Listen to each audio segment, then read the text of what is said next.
Everyone, आज के lecture में क्या मध्य प्रदेश का इतिहास पढ़ेंगे, जिसमें क्या हमने जो हमारे एमपीपीएससी एमपीएसआई पटवारी और ऑल एग्जाम उसके लिए बहुत इंपॉर्टेंट टॉपिक है।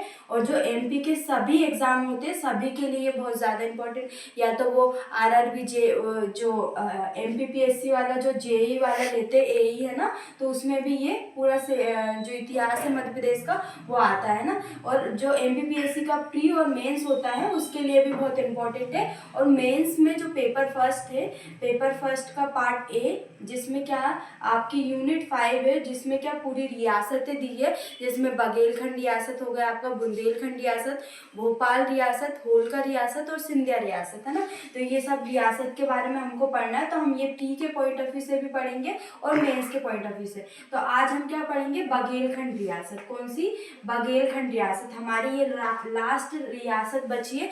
बाकी हमने जो और भोपाल रियासत है, होलकर रियासत, सिंधिया रियासत और बुंदेलखंड रियासत, ये रियासत हमने पढ़ ली है।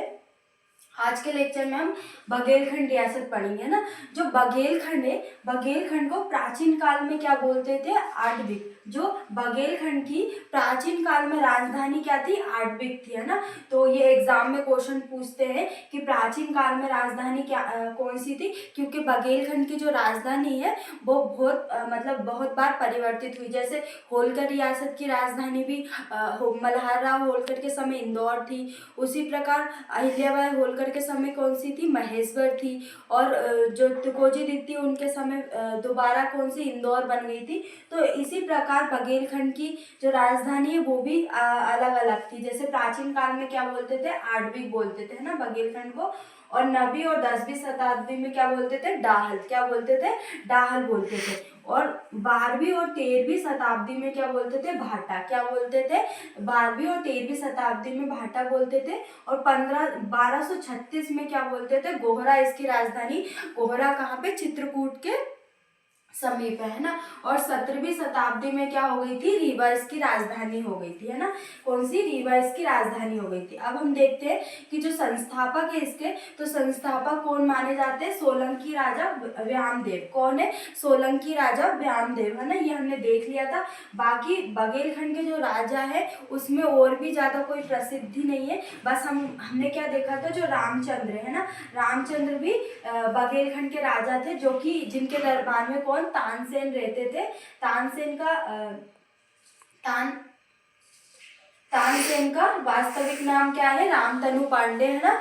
और इनको किसके दरबार में भेजा गया था? अकबर के दरबार में भेजा गया था, ना। तो हमको सिर्फ संस्थापक याद रखना है। और जो रामचंद्र इन जो बघेलखंड रियासत के प्रमुख राजा थे उनको याद रखना है। उसके बाद सिर्फ डायरेक्ट हम कहाँ पे आ जाएंगे? जो अंग्रेजों का शासन जहाँ से स्टार्ट हो गया था हम वहाँ पे आ जाएंगे 18वीं शताब्दी तक, है ना। तो जयसिंह देव थे। जयसिंह देव महान शासक थे। उनके समय क्या हुआ था? उन्होंने क्या किया था? अंग्रेजों को सनद देने से मना कर दिया था। सनद मतलब कर होता था एक प्रकार का। तो पहले ही एक रियासत थी जिसने अंग्रेजों को सनद देने से मना किया था, जो कि कौन सी रियासत थी? बघेलखंड रियासत। और जिसमें राजा कौन थे? जयसिंह देव। तो अंग्रेजों और जयसिंह देव के समीप दो संधियां हुई, है ना। तो दो संधियां हुई। एक संधि कब हुई थी? ये पूछ सकते हैं कि 5 अक्टूबर 1812 में एक संधि हुई। और दूसरी संधि उसके तुरंत 1 साल के बाद कब हो गई? 2 जून 1813 में, है ना। तो ये दोनों संधि किसके समय हुई? जयसिंह देव के समय हुई, है ना। किसके बीच? अंग्रेजों और जयसिंह देव के बीच हुई, है ना। उसके बाद हम देखेंगे कि जयसिंह देव के बाद कौन आया? तो विश्वनाथ सिंह आए। कौन आए? विश्वनाथ सिंह आए। और इनका शासनकाल कब से कब तक माना जाता है? 1818 से 1854 तक इनका शासनकाल माना जाता है ना। इनके समय क्या हुआ था? अंग्रेज मराठा युद्ध हुआ था। क्या हुआ था? अंग्रेज मराठा युद्ध किसके समय हुआ था? विश्वनाथ सिंह के समय। इनके समय कुछ और अन्य घटनाएं नहीं घटित हुई, है ना। इसके बाद रघुराज सिंह, है ना। रघुराज सिंह का शासनकाल कब से कब तक था? तो 1855 से 1880। जैसे हमने क्या देखा था, मैं आपका रिवीजन भी करवा दूंगी और इससे क्या आपको याद रहेगा। और बार बार अगर हम एक ही चीज देखेंगे तो इससे और ये बहुत इंपॉर्टेंट भी। जैसे 1857 की क्रांति के समय, है ना, सबसे पहले हमने क्या देखा था? जो भोपाल रियासत की राजा थे, राजा तो नहीं थे पर जो शासिका थी, बेगम थी, तो सिकंदर जहां बेगम थी, है ना, सिकंदर जहां बेगम थी, कौन, किसके समय, 1857 के समय भोपाल रियासत की शासिका कौन थी, सिकंदर जहां बेगम थी, है ना। और इन्होंने क्या, अंग्रेजों का साथ दिया था, किसका, अंग्रेजों का। उसी प्रकार होलकर रियासत में कौन थे, होलकर रियासत में कौन थे, जब 1857 की क्रांति हुई थी तो कौन थे, तुकोजी द्वितीय, है ना, तुकोजी द्वितीय थे। एक बार हम कंफर्म कर लेंगे कि यशवंत थे या तुकोजी द्वितीय, है ना। इसके बाद क्या है, सिंधिया। तो होलकर के समय, होलकर रियासत के समय 1857 की क्रांति के समय कौन थे, तुकोजी द्वितीय ही थे। और सिंधिया रियासत के कौन थे, सिंधिया रियासत में कौन थे, जय शिवाजी राव थे, जिन्होंने क्या दोहरी भूमिका निभाई थी। इन्होंने क्या, अंग्रेजों का साथ भी दिया था और क्रांतिकारियों का भी साथ दिया था। और तुकोजी द्वितीय ने पूर्णतः किसका साथ दिया था, अंग्रेजों का। इसी प्रकार बघेलखंड रियासत में कौन थे, बघेलखंड रियासत में कौन थे, 1857 की क्रांति के समय रघुराज सिंह, कौन थे, रघुराज सिंह थे, जिन्होंने भी क्या किया था, अंग्रेजों की सहायता भी की थी और क्रांतिकारियों की मदद भी की थी, है ना। तो मतलब दोनों ओर इन्होंने अंग्रेजों का सहयोग इसलिए किया था कि ताकि उनका राज्य वो उनसे छीन ना ले, है ना, बघेलखंड रियासत। और क्रांतिकारियों का साथ भी दिया था, किसने, रघुराज शाह ने, ना। तो रघुराज शाह का शासनकाल कब से कब तक था, तो 1855 से 1880 तक इनका शासन था। और इन्हीं के समय जो रीवा के दीवान थे, दीवान कौन थे, दीनबंधु पांडे, कौन थे, दीवान कौन थे, दीनबंधु पांडे थे। इन्होंने पूर्णतः किसका सहयोग किया था, अंग्रेजों का, है ना। इन्होंने पूर्णतः किसका सहयोग किया था, अंग्रेजों का साथ दिया था।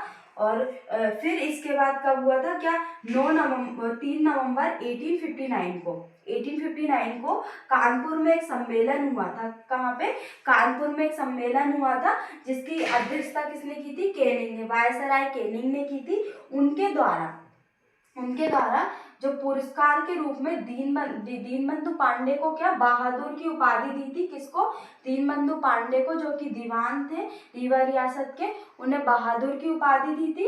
और जो रघुराज सिंह थे, उनको 3 रियासत दी थी, एक तो अमरकंटक, एक सिंहवाड़ा और एक सुहागपुर, है ना। तो 3 रियासत किसको दी थी, ये 3 जो छोटी छोटी रियासत है वो किसको दी थी, रघुराज सिंह को। और दीवान दीनबंधु पांडे को कौन सी, बहादुर की उपाधि दी थी, है ना। कब दी थी, 3 नवंबर 1859 में कानपुर के सम्मेलन में दी गई थी, है ना। अगर हम बात करें कि जो 1857 की जो बघेलखंड में वास्तविक 1857 की क्रांति की शुरुआत कैसे हुई थी, है ना, तो उसका उद्भव कैसे हुआ था, तो उद्भव इस प्रकार हुआ था कि जो जगदीशपुर बिहार है, जगदीशपुर कहाँ पे आता है, बिहार में। उसके कौन है, उसके एक शासक राजा है कुंवर सिंह का कहाँ पे आगमन हुआ था, रीवा में आगमन हुआ था, ना। कहाँ पे हुआ था, कुंवर सिंह का रीवा में आगमन हुआ था। उसके पश्चात रीवा में किसके द्वारा आक्रमण किया गया, क्रांतिकारी का जो नेतृत्व किया था वो किसके द्वारा किया था, तिलंगा ब्राह्मणों के द्वारा, किसके द्वारा, तिलंगा ब्राह्मणों के द्वारा इसका नेतृत्व किया था। और अगर हम रीवा का भी पूछे तो रीवा में कौन और प्रमुख थे जिन्होंने 1857 की क्रांति में भाग लिया था, तो ठाकुर रणमत सिंह, कौन थे, ठाकुर रणमत सिंह। ये नाम बहुत ज्यादा इंपॉर्टेंट है ना। तो इन्होंने कहाँ से नेतृत्व किया था, बघेलखंड रियासत में 1857 की क्रांति का, तो कोठी रियासत की मनकहरी तहसील से। कहाँ पे, ये कोठी रियासत की मनकहरी तहसील के एक निवासी थे। और इनके समय क्या हुआ था, भिल्लास राय का युद्ध हुआ था। भिल्लास राय का युद्ध कब हुआ था, तो हम यहाँ पे देख लेते हैं। भिल्लास राय का युद्ध 1857 में हुआ था, 1857 में हुआ था भिल्लास राय का युद्ध। और इसमें किसके बीच हुआ था, तो ये ब्रिटिश सेना, एक तो कौन, ठाकुर रणमत सिंह, ठाकुर